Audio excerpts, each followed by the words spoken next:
अधिक महिन्यालाच पुरुषोत्तम मास असेही संबोधले जाते. दान, जप आणि पूजा अर्चा यांसारख्या धार्मिक कार्यांना विशेष महत्त्व असते.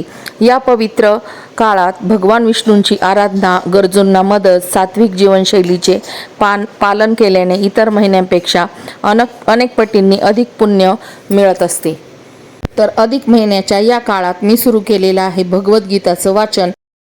यज्ञार्थात कर्मणोऽन्यत्र लोकाय कर्मबंधनः मुक्त संगा समाचर.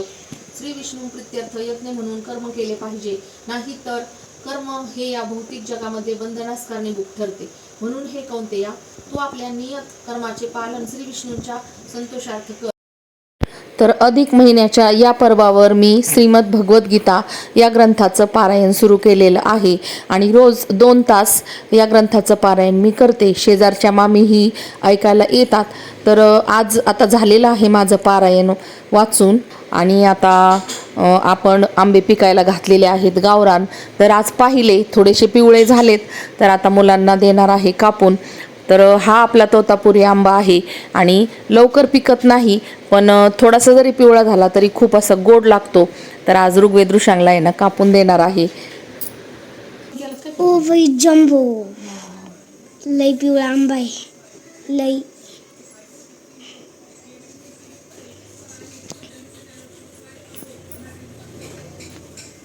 तोतापुरी आणि वनराजचं मिक्स आहे. हे आंबे ना लवकर तसे पिकत नाही सहसा, बरं का, जरा वेळच लागतो पिकायला. एकदम असा कलर पण त्याचा डार्क होत नाही. आता त्याला खालून वरती कर, मग ते गोल बाहेर येईल. बुडी बाबा, ते नसते ज्यूस बनवण्यासारखं. तुला ते पिल्लू आहे? हा, मी सगळं खाणार आहे माझ्या आंब्याचं. ऋग्वेद ऋषांगला लईच आंबे आवडते. अरे मग आंब्याची एकदाच येतो ना, डबल येत नाही. खरंच एकदाच येतं बाबा, आणि मजाच करता येईल. हा, मँगो ज्यूस.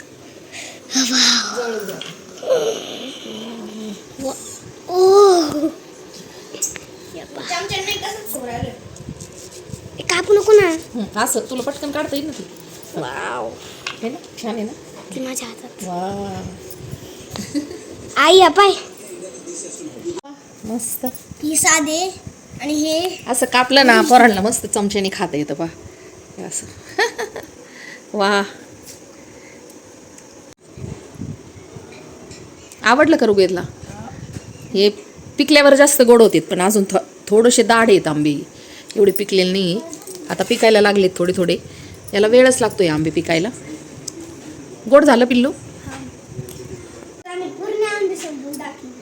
हां, तुम्हाला हा आंबा आवडतो का तो गावरान आंबा आवडतो रे? कोणता?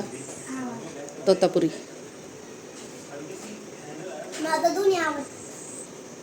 तुला दादू? तिथं करून ठेवलेलं आहे परत. जेवणाबरोबर पण खा.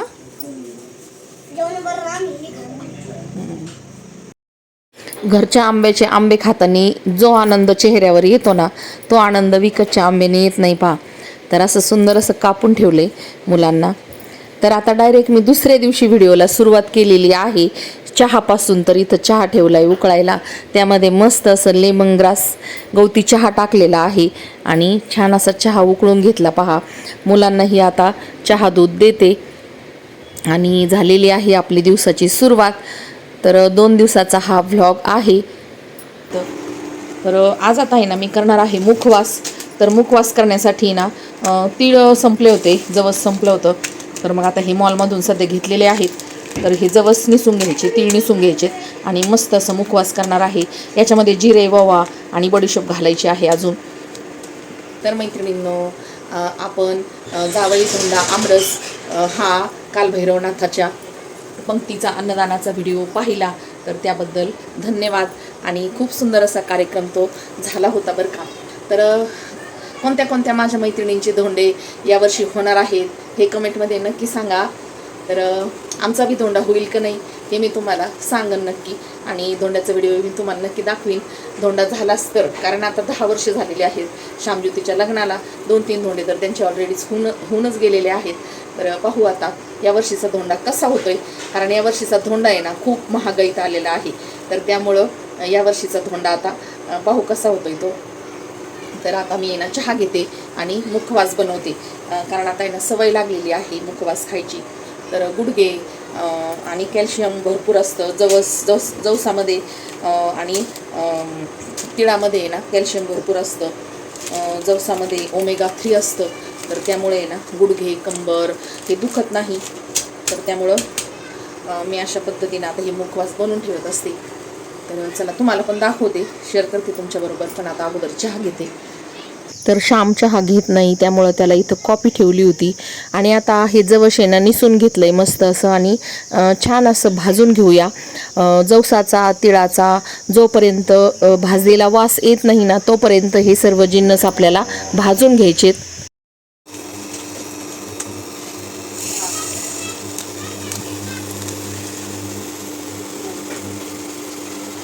मॉलमधून आणलेली जी तिळाची पॅकिंग आहे ना तर एकदम स्वच्छ तिळ आहेत. त्यामुळं मी डायरेक्टच कढईमध्ये भाजायला टाकलेत. पहा आता हे अंगणात आहे ना पोरांचा खेळ चाललाय. तर खूप गलका करतात पोरं संध्याकाळी. तर हे सगळे जिन्नस आहे ना छान असे भाजून घेतलेत. पहा तीळ, जवस आणि बडीशेप तर भाजलेलीच आहे. आणि याच्यामध्ये जिरे आणि ओवा भाजायला टाकलाय. तर हे सगळं आहे ना छान असं भाजल्यावर आहे ना आपल्याला पुन्हा यामध्ये टाकायचं या कढईत सगळं एकत्र. आणि इथं सैंधव मीठ आहे. तर यामध्ये थोडंसं पाणी केलंय मी सैंधव मिठाचं. तर आपलं पण वय ना 50च्या पुढे जर असेल ना तर नक्की ट्राय करा. पहा हा मुखवास. तर मी आता 4-5 महिन्यापासून आहे ना सारखा हा मुखवास करत असते घरात. तर सगळेच खातात ना. तर खूप मस्त असा रिझल्ट आहे याचा. तर यामधून आहे ना ओमेगा 3 फायबर कॅल्शियम हे सगळं मिळतं. पहा तर आता हे नाही मिठाचं पाणी टाकून द्यायचं आणि मस्त असं कडक भाजून घ्यायचे एकदम हे सगळे जिन्नस.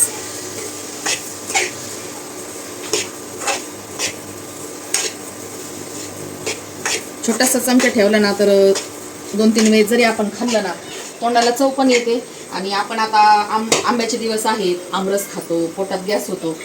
तर पोटात गॅस पण नाही होत कारण त्यामध्ये ओवा आहे, बडीशेप आहे, जिरे आहेत. त्यामुळे पोटात गॅस पण होत नाही. तर भरपूर असं फरक पडतो. पहा हे सगळं परत आहे ना चांगलं भाजून घ्यायचं एकदम कडक. आणि मग एखाद्या डब्यामध्ये भरून ठेवायचं.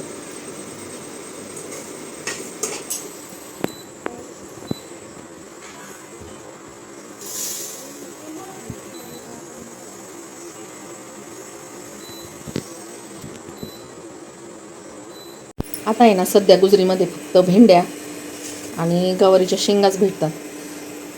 उन्हाळ्यामुळे आहे ना भाज्या पण भेटत नाही. मस्त असा मुखवास आपला झालेला आहे तयार. तर आता थंड करते आणि डब्यामध्ये भरून ठेवते.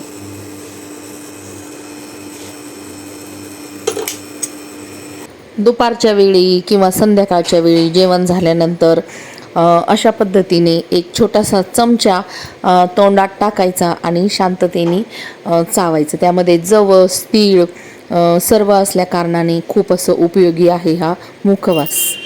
तर आता मे महिन्याची सुट्टी असल्यामुळं सर्व मुलं घरीच आहेत. कोणी मामाच्या गावाला आलेलं आहे आणि इथं सागर वैष्णवी पण आलेले आहे सुट्टीला.